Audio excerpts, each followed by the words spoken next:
Gün patıdı, tanlar atıdı, zemin suyu bahar kilidi.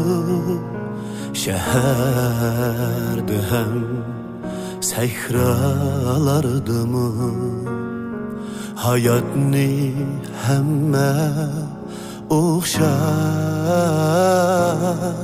suyudu. Oxşaş quyosh kunlar o'xshamas, ay o'xshaydi tunlar o'xshamas. Biri pervane, biri samandar, turmuş otuda kuyup ötüdü.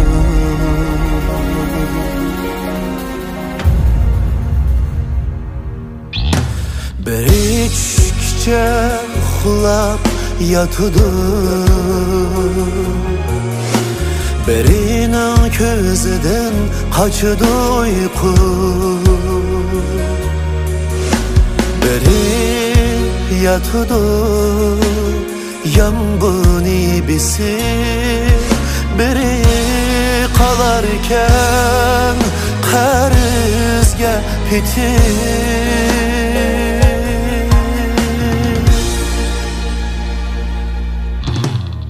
O'xshash nafas qismat o'xshamas,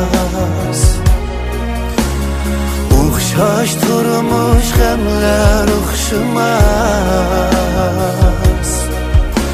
Biri o'tun, biri samandar, dunyo o'tida ko'p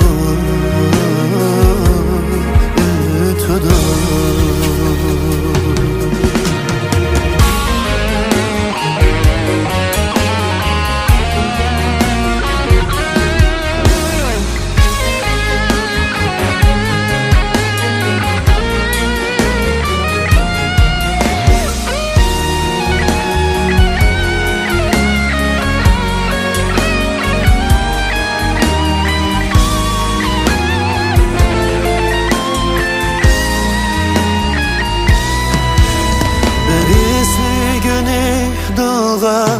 Kümüdü,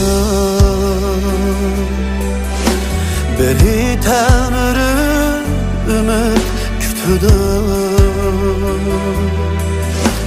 biri perha, birleri mecnun.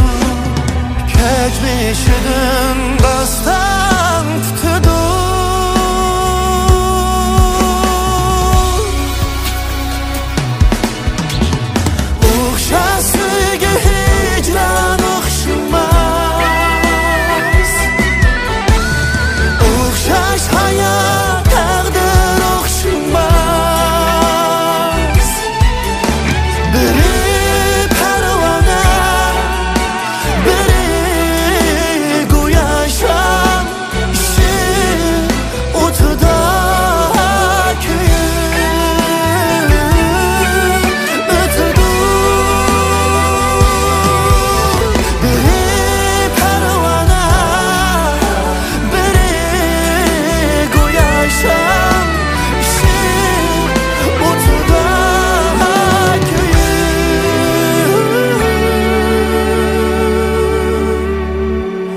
Ötüdü.